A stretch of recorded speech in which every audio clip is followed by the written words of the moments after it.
The comparison of conferences has never really seemed like a productive exercise to me. Usually I feel like it's used by fans of basement SEC teams to explain why their 2-10 season in football is somehow passable given the fact that they play in the best conference every year. Giving those fans credit though, it usually is the case that the SEC is the best conference in football. In basketball though, the debate has always been more contentious and unclear. Some years the Big 12 was clearly the best conference. Other years the ACC reigned supreme. The Big East in the early 2010s certainly had some great teams. Even the Pac-12 in 2017, I could have made an argument for it. I won't, but I could have. This year though, I'd say the argument is rather clear. Right now the Big Ten has a good chance at getting 11 teams in the tournament and currently have 13 out of 14 league members in the top 60 of overall efficiency per Bart Torvik. I'm not saying the Big Ten is the best at the top. I'd give that to the Big 12 with 4 teams that I think could make legitimate Final Four runs. But in terms of overall depth and quality, the Big Ten definitely is at the mountaintop. But with that amazing depth comes a little bit of a challenge. How the hell are we supposed to even know how good the Big Ten teams are once we see them in the tournament? It's nearly impossible to get any momentum playing this tough of a schedule because let's say you win 2 in a row, but then you have to travel to East Lansing or College Park or Champaign. It's just not feasible that most teams in this league can go on 3 or 4 game winning streaks and really assert their dominance in front of a national audience. These Big Ten teams might be really good, but they also might finish with 10, 11, or even 12 losses. And so looking at record alone won't give us a good representation of how good these teams really are. This feels eerily similar to the Big East in 2011. If you recall from that season, the Big East had 11 of its 16 members finish 500 or above, and 11 teams from that conference ended up making the tournament. And while they had some really good teams like Pittsburgh, it ended up being the 9th-seeded UConn Huskies that won the Big East tournament and rode that momentum to an NCAA championship on the back of Kemba Walker. So just to put it in perspective, I think the Big Ten this year is as deep as the 2011 Big East. And that's a fact that should scare every other conference in America. In order to make sense of this chaotic league, I've divided the Big Ten into 5 tiers in an attempt to identify the varying levels of projectable success for each team. Tier 1 is the bona fide national championship contenders. These are the best of the best, the teams that should shock no one by winning a national championship, and they have the requisite talent and experience to have legitimate expectations placed upon them. Tier 2 contains the teams with Final Four upside. They are a step below the bona fide contenders, but also good enough to the point where a Final Four run shouldn't be out of the question if a few things end up going their way. They have a lot of talent or experience, but are maybe a little bit deficient in one or the other. In Tier 3 lie the competitive at-large teams. These are the programs that are solid tournament teams, but anything past winning a game or 2 in March seems like a major stretch at this point. These are good but not potentially great teams, and they have high floors in terms of getting to the tournament, but low ceilings to do anything once they're there. Tier 4 contains the high-level spoilers. These teams aren't really in the mix for a tournament bid, but they have shown that they can beat anyone in the conference on any given night. They don't possess the consistency needed to win a whole lot of games in conference play, but they can put the fear of God into any of the better teams if they're playing at their best. And in Tier 5, we have Nebraska. So to what tier do all these Big Ten teams belong? We'll run through it right now. Okay, so for most of these teams, I'll go in alphabetical order, but I do want to get one team out of the way first, so that way we don't have to deal with them in the middle of the video. We'll start with Tier 5, and that is called the Nebraska tier for an obvious reason. It contains one and only team, and that is Nebraska. In my view, Nebraska wins the Bruno Caboclo Award for being 2 years away from 2 years away. Been doing this for 10 years. He's 2 years away from being 2 years away. Fred Hoiberg has established a style of play in Lincoln, though. His team is currently top 25 in pace in America, and they play the fastest in the Big Ten. But that hasn't translated to any wins thus far, and I don't really think it will over the course of the season. I actually think they do have some talent on this roster, though, in the form of Delano Banton and Teddy Allen, but I think we need to give Fred Hoiberg a few more years in Lincoln before we jump to any major conclusions. So with poor old Nebraska out of the way, I'll break down the rest of these Big Ten teams in alphabetical order. So let's start with Illinois. The Illini are a weird team this year just because they seem to play to the level of competition of any opponent. Whether it be Baylor or whether it be Ohio, the Illini always tend to keep games close. And while that can be an admirable quality in a lot of teams, it's not really one for Illinois considering they were supposed to be a top 10 team in America throughout the entire season. They've undoubtedly had some bumps in the road, and this tendency to keep teams close gives me great fear, but also great hope for their tournament chances. If Illinois can get out of the first 2 rounds where they're likely to face inferior competition, all of a sudden they have a really good chance at making it to the Final Four just because they can play up as well. We've seen them lose games to Maryland and Rutgers and then almost lose one to Northwestern, but this team does have the talent to make a deep run. They also have a legitimate closer in Ayo Dosunmu, and I'm not really sure there's been a player who's made a bigger improvement over the course of the year. He's doing it all for Illinois, averaging 21 points and 6 boards with 5 assists, and he's just a guy that can carry a team. And that's why I'm going to go out and say it, Illinois might be the 2011 UConn of this year. The numbers love Illinois too, as they have a top 10 offense and top 30 defense, and listen, they have the recipe to be an extremely dangerous team come tournament time. So Illinois goes in Tier 2. Moving on to Indiana, the Hoosiers have rode on the production of sophomore big man Trayce Jackson-Davis. Trayce Jackson-Davis is averaging 20 points and 9 boards and close to 2 blocks per game, and he's the focal point of what Indiana does. Outside of that, they have 2 guys who I just really like. First, we have Al Durham, who's a senior, but I've liked him since he lit up Marquette his sophomore year in Bloomington. He can contribute in a variety of ways, and he's just nothing but a winner.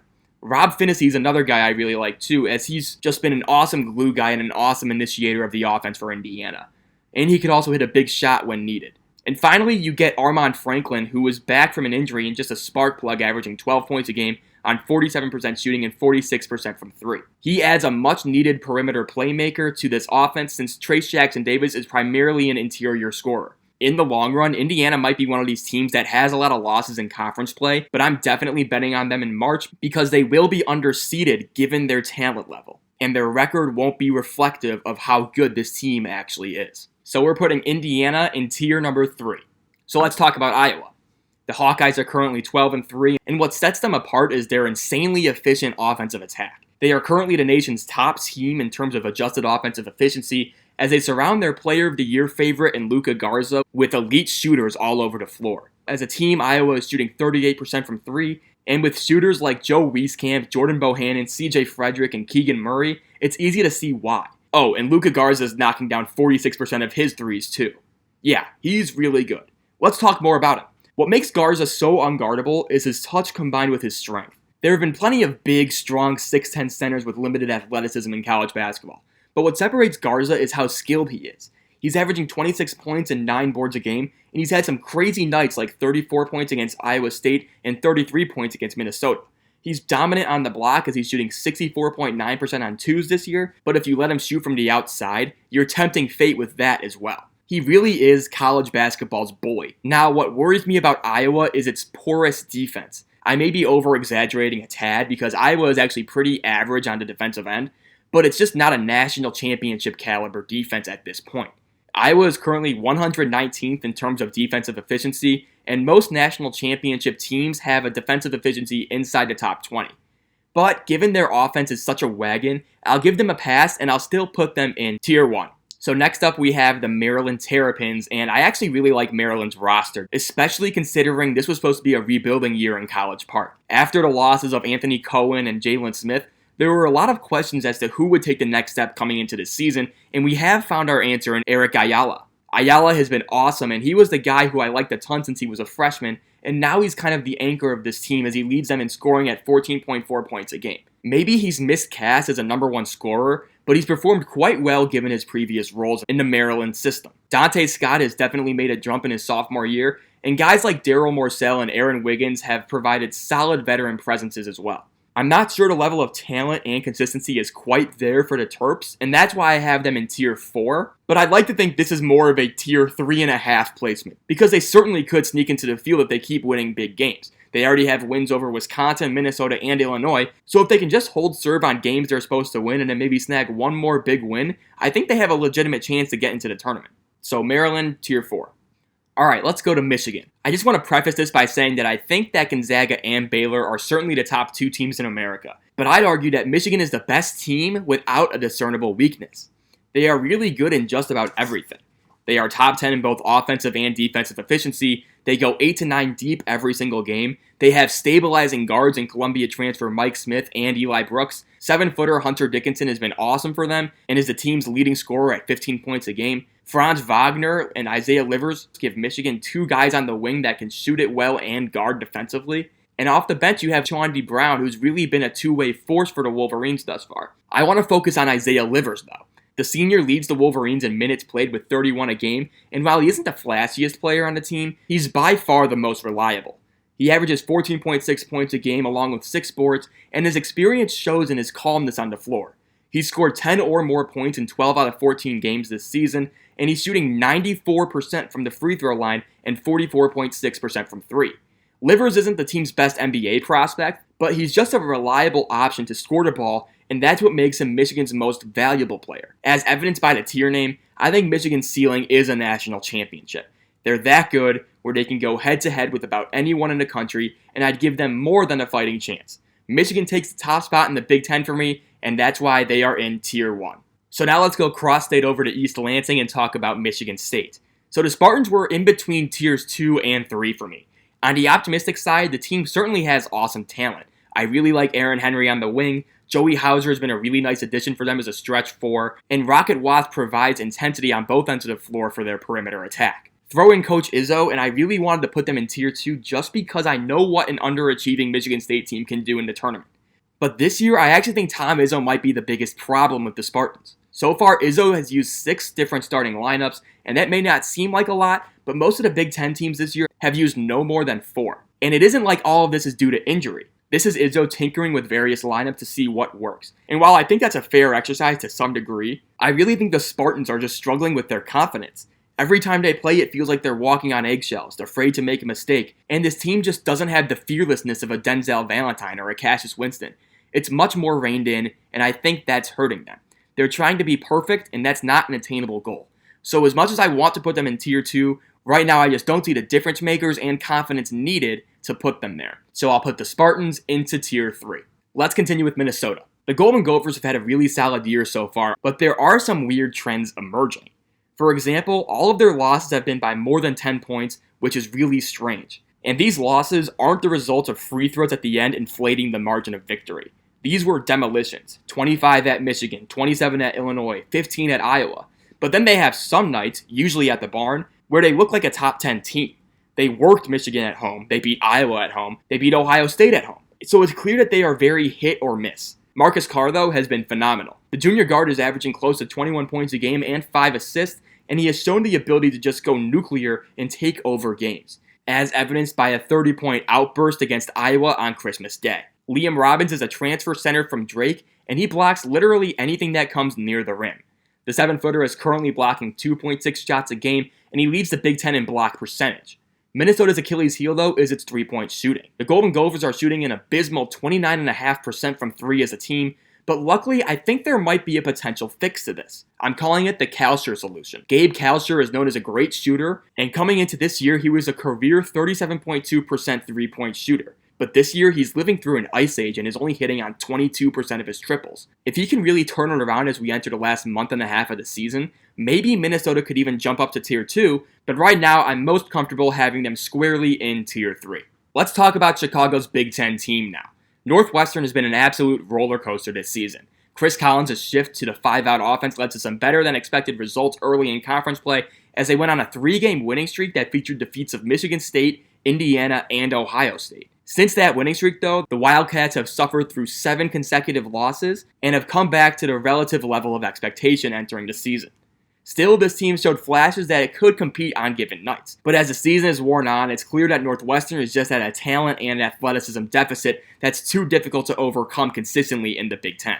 A guy I do love on Northwestern is Chase Audige. Looking at his shooting percentages, you may think I'm crazy, but if you watch him play certain games, the William and Mary transfer can go on insane runs that keeps Northwestern in ball games. He adds a much-needed element of self-creation to this Wildcats offense, and he should be a big piece moving forward. The good thing about Northwestern, though, is that they have 0 seniors in their rotation, so they should be getting back most, if not all, of their lineup next season. And while sometimes that isn't a good thing, I do think the Cats have pieces in Audige, Miller Kopp, Boo Buie, and Pete Nance to be competitive in the Big Ten next season and maybe even compete for a tournament bid in 2022. But right now, it's clear that they are in Tier 4. So Ohio State has certainly had some impressive wins, and especially when they're healthy, they look like they can be a Final Four team. They are currently 4th in America in terms of offensive efficiency, and that's because of their solid veteran production. Dwayne Washington does so much as a scorer at 15.3 points a game and 39% from 3. E.J. Liddell is an undersized 4 at 6'7", but he's been awesome for them in so many areas. He reminds me a little bit of Grant Williams, who was a monster at Tennessee. So those two guys, in my view, are certainly the engine behind this Buckeye attack. With that, though, you have veterans all over the floor. C.J. Walker and Justice Sueing are two transfers who have done extremely well. They don't turn the ball over and they get to the free throw line a lot. Ohio State is just an experienced team that I think could make a deep run, so I put them in Tier 2. I'm not sure if they have enough talent to really make it that far if they played some tougher teams, and defensively they're okay but not great. While I like the pieces here, I'm not sure if it's really going to be enough once you get later into the tournament. Still, they definitely have the experience and the coaching to make a Final Four run if everything goes their way. So for me, they're a Tier 2 team. So Penn State is an interesting evaluation this year because now Jim Ferry is there as an interim head coach, but who knows if he'll keep the job past this year or if Penn State will look in another direction. Regardless, the loss of Lamar Stevens was a tough pill to swallow for the Nittany Lions, and I don't think they're a tournament team this season. Even though they are a below-average Big Ten team in my view, they still have wins over Rutgers and over Virginia Tech. And I'll be interested to see what this group does next year if they all stay together. Myrion Jones and Seth Lundy are two names to watch. Jones is a junior who's averaging 16 points on 41% three-point shooting, and Lundy is a versatile 6'6" wing who is contributing significantly as a sophomore. The Nittany Lions returned their top 5 scorers from this season, so they're definitely a team to watch in the coming years. But right now, they are clearly a Tier 4 team. So Purdue didn't look great to start the year, but they are slowly figuring it out as the season goes on. Usually known for their robust offense, it's actually been Purdue's defense that's been the better side of the ball this year. Since 2021 started, the Boilermakers are 14th in defensive efficiency and only 117th in offensive efficiency. Travion Williams is a load up front and averages 15 points while being a fearsome rebounder on both ends.